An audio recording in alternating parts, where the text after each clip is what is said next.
தமிழகத்திலே பல தலைவர்கள் இன்றைக்கு நாம் விஜயகாந்த் உட்பட விஜய் வரையிலும் பார்க்கிறோம். ஆனால் அவர்களால் கடைசி வரையில் தாக்கு பிடித்து நிற்க முடிகிறதா என்ற கேள்வி எழுகிறது. எனவே வெறும் திரை மாயை ஆட்சியை பிடிக்க போதாது. தமிழ்நாட்டு மக்கள் அப்படி ஏமாற மாட்டார்கள் என்று நான் நம்புகிறேன். இயக்குனர் அனில் வி நாகேந்திரன் அவர்கள் இயக்கியுள்ள வீர வணக்கம் என்னும் திரைப்படம் ஆகஸ்ட் 29 தமிழ்நாடு மற்றும் கேரளா ஆகிய இரு மாநிலங்களிலும் திரைக்கு வருகிறது. இயக்குனர் அவர்கள் சொன்னதைப் போல இரு மாநிலங்கள் தொடர்புடைய வரலாற்று நிகழ்வுகளை மையப்படுத்தி எடுக்கப்பெற்ற முதல் தமிழ் திரைப்படம் வீர வணக்கம். பி. கிருஷ்ணபிள்ளை கேரள மாநிலத்தில் கம்யூனிஸ்ட் கட்சி தோன்றுவதற்கு வளர்வதற்கு அடிப்படையாக பணியாற்றியவர். 20 ஆண்டுகளில் கேரளாவில் உழைக்கும் மக்களை அமைப்பாக்கிய பெருமைக்குரியவர். அவருடைய வரலாற்றையும் கம்யூனிஸ்ட் கட்சியின் வரலாற்றையும் சொல்லும் ஒரு திரைப்படமாக இந்த திரைப்படம் இயக்குனர் அனில் வி நாகேந்திரன் அவர்களால் படைக்கப்பட்டு இருக்கிறது. அந்த மாநிலத்திலிருந்து இந்த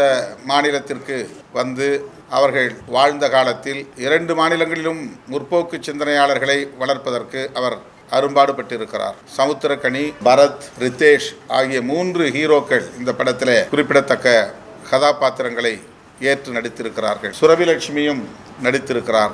அரசியலில் ஆர்வமுள்ளவர்கள், நேர்மையாக மக்களுக்கு பணியாற்ற விரும்புகிறவர்கள், தியாகம் செய்யும் தொண்டுள்ளத்தோடு பணியாற்றக்கூடியவர்கள் கம்யூனிஸ்டுகள் என்பதை இந்த திரைப்படம் உறுதிப்படுத்துகிறது. அதற்கு பி. கிருஷ்ணபிள்ளை அவர்களின் வாழ்க்கை நமக்கு ஒரு சான்றாகவும் சாட்சியமாகவும் இருக்கிறது. இதுபோன்ற திரைப்படங்கள் இந்த காலகட்டத்தில் தவிர்க்க முடியாத ஒரு தேவையாக இருக்கிறது. பொது வாழ்க்கை என்பது வெறும் அதிகார வேட்டைக்கானதல்ல.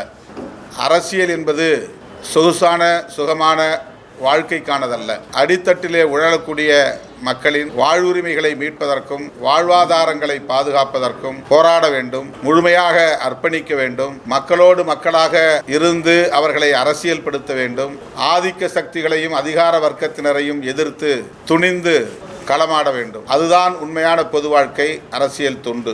அந்த செய்தியை உணர்த்தக்கூடிய, இளைய தலைமுறைக்கு எடுத்து சொல்லக்கூடிய ஒரு மகத்தான உண்மை வரலாறு தான் வீர வணக்கம் என்கிற இந்த திரைப்படம்.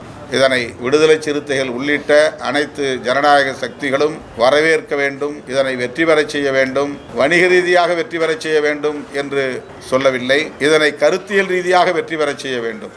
வெகு மக்களிடத்திலே கொண்டு போய் சேர்க்க வேண்டும். இளைய தலைமுறையினரிடத்திலே கொண்டு போய் சேர்க்க வேண்டும். இப்படித்தான் பொது வாழ்க்கையில் ஒவ்வொருவரும் தன்னை ஒப்படைத்துக் கொள்ள வேண்டும் என்கிற செய்தி மக்களுக்கு போய் சேர வேண்டும்.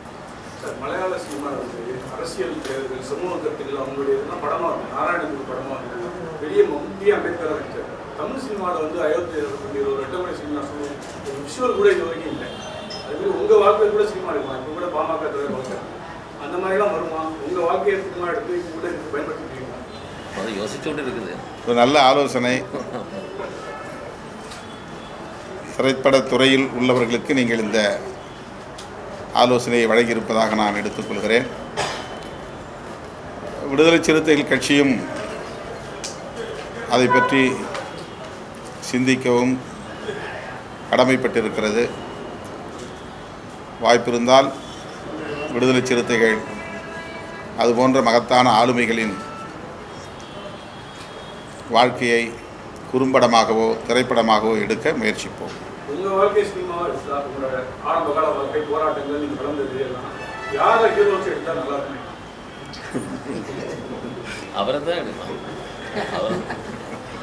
நாம் உயிரோடு இருக்கும்போது நாமளே தான் ஹீரோ. ரைட், அவரோட இதுதான் முக்கியம். நீங்கள் எதாவது திரைப்படத்தை பற்றி சொல்கிறீங்க? சமூக நீதி சினிமாவோட முக்கியத்துவத்தை நீங்கள் அழகாக ரொம்ப அழகாக சொல்லியிருக்கீங்க. ஆனால் சமீபமாக வெளியாகிற படங்கள்லாம் பார்த்தீங்கன்னா வன்முறை களத்தை நோக்கி போகிற மாதிரி இருக்குது. வன்முறைகள் அதிகமாக இருந்தால் தான் அந்த படங்களுக்கு மார்க்கெட் இருக்குது அப்படின்ற மாதிரி ஒரு நிலை இருக்குது. ஒரு அரசியல் தலைவராக நீங்கள் எப்படி பார்க்குறீங்க? வணிக நோக்கில் எடுக்கப்படுகிற திரைப்படங்களில் வன்முறை என்பது ஒரு உத்தியாக இருக்கிறது. காதல், டூயட் என்பதைப் போல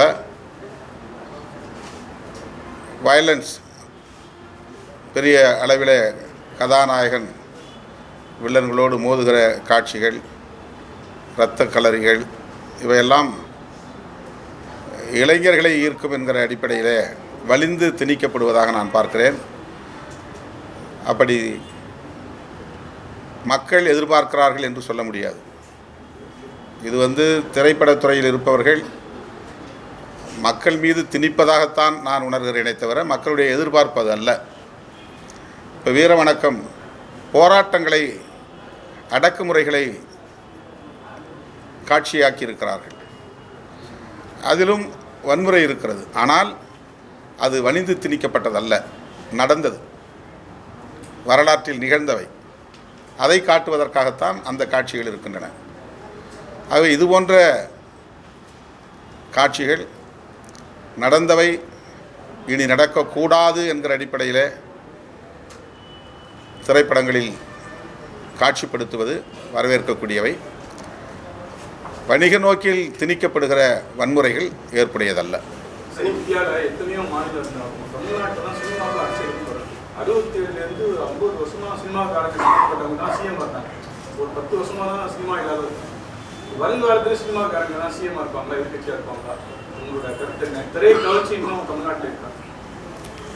அப்படி இருக்கிறதுனால தான் திரைப்படத்துறையை சார்ந்தவர்கள் நம்பிக்கையோடு களமிறங்குகிறார்கள். ஆனால் இன்றைய தலைமுறையினர் அரசியல்வாதிகளை விடவும்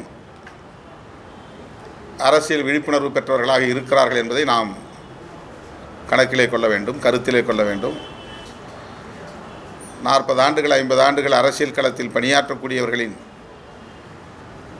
போக்குகளை துணிந்து விமர்சிக்கக்கூடிய அளவுக்கு அரசியல் ஈடுபாடு, அரசியல் விழிப்புணர்வு தமிழகத்தில் கூடுதலாக இருக்கிறது, வளர்ந்திருக்கிறது என்று நான் நம்புகிறேன்.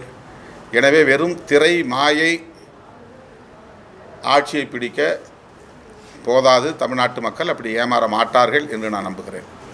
இத்தனை ஆண்டுகளாக நீங்கள் பல ஆயிரம் கிலோமீட்டர் தமிழ்நாடு ஒவ்வொரு இடத்துக்கு போய் பிரச்சனைகளை சந்திச்சு மக்களோட மக்களாக போய் பார்த்துருக்கீங்க. நடிகர் விஜய்ங்கிற ஒரு கட்சி ஆரம்பிச்சு எங்கேயுமே போல எங்கேயும் பண்ணல. 6 மணிக்கு மேலே பேச மாட்டார் அப்படின்னு ஃபீல் பண்ணுறாங்க. ஆனால் அவரோட மாநாட்டுக்கு இத்தனை லட்சம் பேர் எப்படி வந்தாங்க? என்ன காரணம்? லட்சக்கணக்கிலே மக்கள் திரளுவது என்பது திரைப்படத்தில் புகழ்பெற்ற செல்வாக்கு பெற்ற கதாநாயகர்களுக்கு இயல்பான ஒன்றுதான்.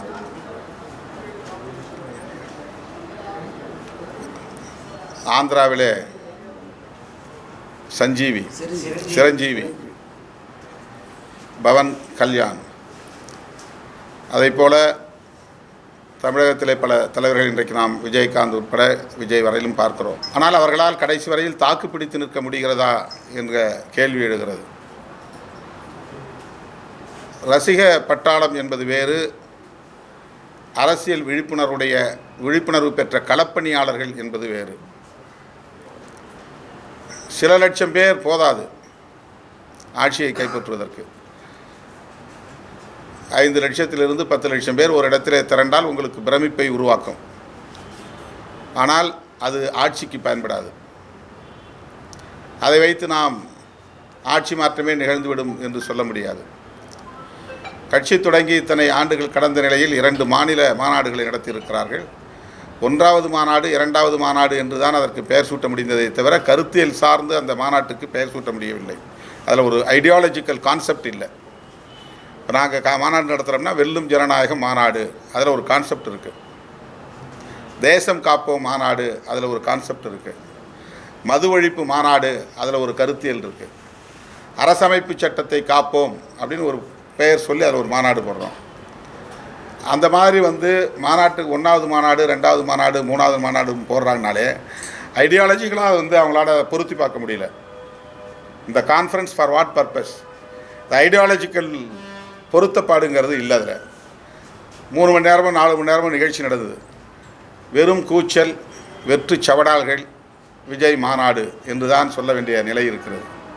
அதில் அதிகபட்சமாக ஆட்சியை கைப்பற்றுவோம் என்கிற ஒரு வேட்கை தெரிகிறது. அதனால் திமுகவை வீழ்த்துவோம் என்கிற வெறுப்பு வெளிப்படுகிறது. மற்றபடி அதில் அரைத்த புளித்தமாகவே அரைக்கிற ஒரு மாநாடாகத்தான் அது முடிந்ததை தவிர, போன மாநாட்டில் சொன்னது ரைட், இந்த மாநாட்டில் அடுத்த ஒரு டெவலப்மெண்ட் இருக்கணும், நாங்கள் என்ன செய்ய போகிறோம் அப்படிங்கிறது இருக்கணும். அல்லது இன்றைக்கி நடந்து கொண்டு இருக்கிற நடப்பு அரசியல் குறித்து, இன்றைக்கி எஸ்ஐஆர் ஒரு பேர்னிங் இஷ்யூ, அதை பற்றி எதுவும் அவர் பேசலை. ஸ்பெஷல் இன்டென்சிவ் ரிவிஷன் பீகாரில் யாத்ரா போயிட்டுருக்கிறார். நாடு தழுவிய பிரச்சனை, ஒரு செஷனே நடக்கலை இந்த பிரச்சனைக்காக. அடுத்த 3 சட்டங்கள் 30 நாள் உள்ளே இருந்தால் போதும் அவங்க பதவியை பறிச்சிட முடியும்னு ஒரு சட்டம் வந்துருக்கு. அது அது அது தொடர்பாக 3 சட்டங்கள் வந்திருக்கு. இந்த சட்டங்கள் பற்றி அவங்களுடைய நிலைப்பாடு என்ன சொல்லலை. தமிழ்நாட்டில் தூய்மை பணியாளர்கள் பிரச்சனை இப்போ பெரிய அளவில் விவாதிக்கப்பட்டது. அதை பற்றி அந்த கருத்தும் இல்லை. தமிழ்நாடு உட்பட இந்தியா முழுவதும் ஆணவ கொலைகள் அதிகரித்து கொண்டிருக்கின்றன, ஹானர் கில்லிங்ஸ். அதை பற்றி அவங்க நிலைப்பாடு என்ன தெரியல. பெரியார் என்ன சொன்னார், அதை சார்ந்த எந்த பேச்சும் இல்லை. அம்பேத்கர் எதற்காக பாடுபட்டார், அதை சார்ந்த எந்த கருத்தும் இல்லை. வெறும் திமுக வெறுப்பு, ஆட்சி அதிகாரம் என்கிற நிலையில் தான் ஒரு மாநாடு நடந்து முடிந்திருக்கிறது. எனவே அவங்க ஐடியாலஜிகளோடு இன்னும் வந்து சிங்க்ரனைஸ் ஆகலை. 1977 எம்ஜிஆரும் இதே மாதிரி தான் திமுகவை வீட்டில் சொல்லி நடிகராக இருந்து வந்து ஆனால் செஞ்சு காமிச்சார் 77. அதே மாதிரி விஜய் வந்து இப்போ சொல்கிறார் திமுக இது அந்த அடுத்த வருஷம் தேர்தலில் வந்து எப்படி இருக்கு? எம்ஜிஆர் காலத்தில் இருந்த மாதிரி மக்கள் இல்லை. இப்போது இன்றைக்கி இருக்கிறவங்க வந்து ஒவ்வொருத்தரும் ஹீரோ, ஒவ்வொருத்தரும் ஜேர்னலிஸ்ட். இன்றைக்கி வந்து மீடியா சொல்கிறத நம்பிக்கிட்டு இருக்கிற மக்களாக இல்லை. ஒவ்வொருத்தரும் மீடியா பர்சனாக மாறிட்டான். ஒரு காலத்தில் வெறும் ஹீரோவை திரையிலேருந்து பார்த்தான், அதனால் அவனுக்கு ஒரு மயக்கம் இருந்துச்சு. இன்றைக்கி ஒவ்வொருத்தரும் தானே ஹீரோங்கிற லெவலுக்கு வந்து மேலே வந்திருக்கிறான். அதனால் அந்த 77 காலம் வேறு, 2026 காலம் வேறு.